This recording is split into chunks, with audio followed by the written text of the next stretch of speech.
Coming up as divers search the Red River, good news regarding a runaway teenager. Grand Forks businesses can't wait for Canadians to once again come south of the border. And sad news tonight from the Red River Zoo regarding one of its panda cubs. Valley News Live at 10 is next. This is Valley News Live at 10. Good evening, everyone. A 17-year-old girl considered a runaway has been found safe tonight after an extensive search of the Red River. Not only was the dive team involved, but a drone was being used to try and locate the missing teen. She was seen walking into the river around 5 this afternoon. More than 3 hours later, Fargo police said that she had been found. No other details have been released. Our First Alert weather team has been busy all day following storms that have popped up and moved through the valley. Hutch joins us with the latest on what's going on now. Hutch? Can you believe it? After such a dry period of time, we could have certainly several rounds of rain making its way through. Our second round today in Fargo. Grand Forks, you're getting your second round as well. Notice that we do have the reds on the radar display. Moving into the FM area within the next 20 minutes, we're going to see northwest winds picking up now, and then behind it, you see the pimples on the radar screen will move through. Hit and miss thunder showers from those, locally heavy rain, all moving southeast at 37 miles per hour. Behind it, this yellow that we have out here, we absolutely have a thick band of rain that lasts quite a bit of time. What that means is that when this band moves through, it's going to last for about 45 minutes in some spots if it holds together. So we could have second round here, third round there. Take a look at that sky cam. As we pointed out to the north, we're watching for this storm to move in. It'll have some lightning, it'll have some thunder, but the most beneficial part hasn't been severe for a while, you guys, and it's going to bring another round of beneficial rain. Take a look at this though. Mayville, well, some trees were toppled by the rain. We'll have details on that. Then our attention turns to smoke, and once again we have that threat for heat that could be triple digit for some of us going into the next few days. All of that in a few minutes. All right, thanks, Hutch. We know when Americans can get back into Canada, but Canadians looking to cross the border into the United States, that's been yet to give the green light. Valley News Team's Nishay Taylor reports from Grand Forks, where the city is anxiously awaiting the return of our neighbors to the north. Canada will soon reopen, allowing fully vaccinated Americans to enter into the country starting on August 9th. Today's news is a great start. As for Canadians hoping to enter the U.S., there's not a firm date as to when that can happen, with the Department of Homeland Security only saying it won't happen before July 21st. Just a short drive from Winnipeg, the city of Grand Forks usually benefits from Canadian tourists looking to get away. We miss our Canadian friends very much. Tourism in Grand Forks was hit hard over the last year, and officials for Visit Greater Grand Forks say Canadians play a big role on tourism in the community. Greater Grand Forks is a great long weekend getaway. So of course when they're here, they're shopping, they're going out to our restaurants, they're going to our events, they're getting their gas. So it has a big impact. Local business owners are also welcoming the idea of Canadian visitors returning to the area. The owner of Northern Roots Boutique says throughout the pandemic, residents have been supporting local businesses, but she believes returning Canadian tourists can help give a much-needed boost, especially for small businesses. Shopping small is very important in a community of our size. It's whether it's our employees are paid through tips and they come and they'll buy the clothing, and it's a roundabout and they pay the taxes in town. Everyone supports everyone, and when Canadians are out of town, people come in, it supports the chain. But for now, Canadian tourists returning to the area will remain as wishful thinking, as it is unclear exactly when the U.S. will reopen the border.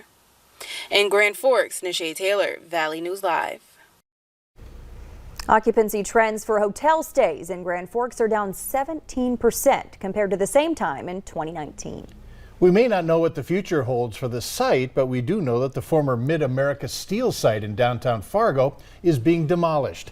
It's expected to start later this week and will likely take up to 6 weeks before it's completed. 2 fires broke out in that area earlier this spring. Both were arson related. Officials have settled on a choice for the next chief of U.S. Capitol Police. Sources familiar with that matter say it will be former Montgomery County, Maryland Police Chief Tom Manger. Before serving as chief in Montgomery County, he led the police department in Fairfax, Virginia. More than half a year after the January 6th attack, the Capitol Police Department is still feeling the effects, including low morale. The new chief will inherit those challenges as well as the political pressure that comes with the job. The department is also facing issues with funding and equipment. The Department of Justice will not be prosecuting former President Trump's commerce chief. The current Commerce Inspector General says Wilbur Ross misled Congress about the Trump administration's failed effort to add a citizenship question to the 2020 census. Despite proof of Ross's misleading statements, the DOJ has decided not to prosecute. The Supreme Court ultimately blocked the addition of that question. Carnival Cruise Lines is getting ready to get back on the water. 3 more of its ships will return to operation in September, sailing from New Orleans, Galveston, and Baltimore. 4 more ships will begin service in October, with the full fleet back in commission by the end of this year. The company says vaccinated trips will continue through October, which means unvaccinated guests will have to undergo pre-cruise testing. While airlines deal with the influx of passengers, they're also dealing without an influx of pilots. COVID sent pilots home, and many of them stayed there and retired. Now, during one of the busiest travel seasons, pilots are being asked to stretch to make it all work. Until more pilots are brought on, companies have been boosting overtime benefits. All the airlines need time to train those folks to get back into currency and competency and just back into that specific operations procedures. You could turn off aviation really quickly. It takes a lot to turn it back on suddenly. Some airlines are canceling flights due to a shortage of pilots. Companies are looking for more stability in the coming months as travel slows down, but it could be until September until there's a noticeable drop. Tough day on Wall Street and most likely on your 401k accounts. Stocks skidded as investors sought refuge in government bonds amid worries of fast-spreading variants of the coronavirus and threatening the economy economically. The S&P lost 1.6%, the Dow Jones giving up 725 points or 2.1%. Airlines and other companies seen as most of the threat from pandemic restrictions had some of the biggest losses. Amazon Web Services has disabled cloud accounts linked to an Israeli surveillance company called NSO Group. It comes after reports that the firm's Pegasus software had been used to spy on journalists and government officials. NSO released a statement saying many of the claims are false and it's considering filing a defamation suit. In 2019, Facebook sued NSO Group amid allegations the Israeli firm's technology was used to spy on WhatsApp users. Hospitals in the United States could face major fines unless they come clean about the cost of medical services. Thousands of hospitals have yet to comply with that rule that started this year.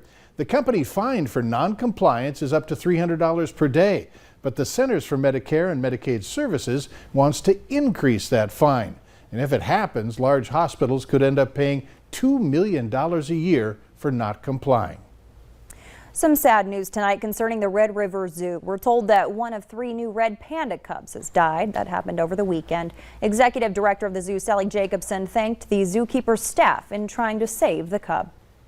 Here's a great partnership to help others in the community. Joseph School and the Salvation Army in Fargo want to ensure that adults in need of a haircut get one for free. They started doing this last year, and they'll be doing so again at the Salvation Army parking lot at 304 Robert Street tomorrow from 10 a.m. to 2 p.m.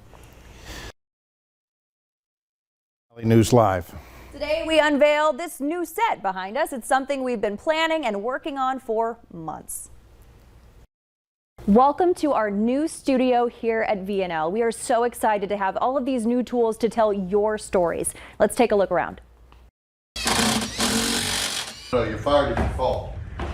Let's start over here. This is our 75-inch monitor, and it's a touch screen. It'll allow us to use the latest technology to bring you the stories you want to see. There's also maps, and it'll really help us to pinpoint different areas and tell the stories you need to know. This is our main anchor desk. You'll see this in just about every one of our VNL newscasts. It can be for a single anchor or a double anchor show, and we'll use these monitors back here to show you exclusive video, breaking news, anything that you care about. You know our reporters are out there working hard for you. This vertical monitor will specifically show off our investigative, our whistleblower stories as our reporters join us live right here in the studio to bring them to you. And the new digs continue over here. This is what we call the 9 panel. We'll be able to bring you the latest up-to-the-minute reports, all while showing you pictures or videos to go with them. This is also where your First Alert weather team will be able to bring you the latest forecast. And this over here, this is our huge 18-monitor video wall. That's 2 of those 9 panels over there. And the really cool thing is we can route a different video to each one of these monitors, or we could use it to show off the weather pictures that you all are so great about sending us. We are so excited to use these new tools to serve you even better. As always, thank you for choosing VNL. And thanks to you for being so patient with us during this transition.